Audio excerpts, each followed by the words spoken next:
Во ова издание на темата на неделата, главен збор ќе има Британија и што следува по нејзиното веќе сигурно излегување од Европската Унија. Британија официјално ќе напушти Европската Унија на 31 јануари, пошто ќе премине во период на транзиција што е предвиден да заврши на 31 декември 2020 година.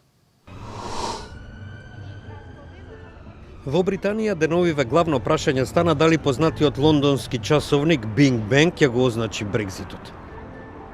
People this morning might have seen their newspapers a story about the Brexit bongs at Big Ben. Bongs, Do you yes. think there should be bongs on? Well, the bongs, January the 31st? bongs cost £500,000 because Наместо тоа ќе има лазерски проектиран часовник на зградата на седиштето на британската влада во Даунинг Стрит број 10, а Џонсон ќе добие првата пригодна монета на која ќе пишува мир, напредок и пријателство со сите земји. Во овој период Британија ефикасно ќе остане во Царинската унија на Европската унија и во единствениот пазар, но ќе биде надвор од политичките институции и нема да има британски членови во Европскиот парламент. Првиот приоритет ќе биде преговарање за трговски договор со Европската унија. Британија сака колку што е можно поголем извоз на своји стоки и услуги во Европската унија. Но како до тоа кога владата јасно стави до знаење дека Британија мора да ги напушти Царинската унија и единствениот пазар и да стави крај на целокупната надлежност на Европскиот суд на правдата. Периодот е краток, а додека Брисел се согласи околу формалниот мандат за преговори, може да мине многу време. Освен тоа, сите преостанати 27 земји членки и Европскиот парламент треба да го одобрат овој договор. Тоа значи дека официјалните разговори ќе може да започнат дури во март. sit down. Come on. Yeah, come on. Предлог законот за повлекување на британскиот премиер Борис Џонсон исклучува каква било форма на продолжување на периодот на транзиција.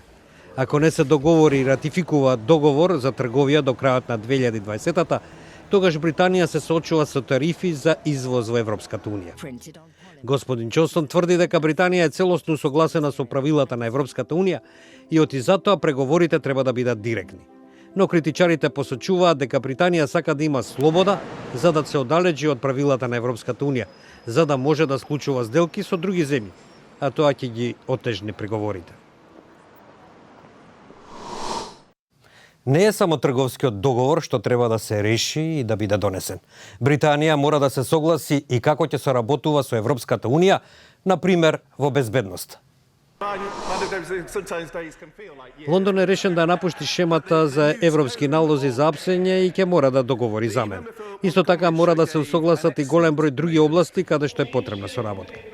Председателката на Европската комисија Урсула фон дер Лајен вели дека договорот за повлекување на Брекзитот треба да нуди целосни гаранции на европските граѓани кои живеат во Британија и на британските граѓани кои живеат во Европската унија, дозволувајќи им да останат таму каде што живеат денес, онолку колку што сакаат. We need to avoid any discrimination or added complexity during the application process.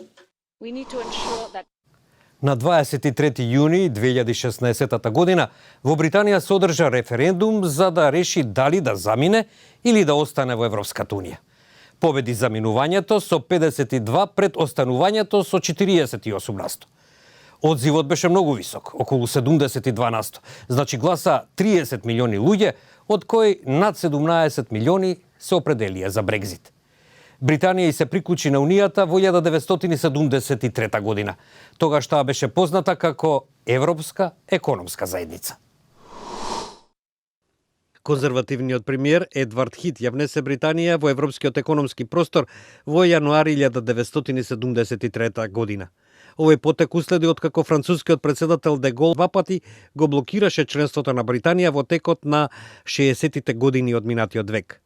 Де Гол се плашал дека британското членство ќе го ослабне францускиот глас во Европа и дека односите меѓу Соединетите држави и Британија ќе го зајакнат влијанието на Америка. Британија најде начин откако Де Гол поднесе оставка во 1969 година.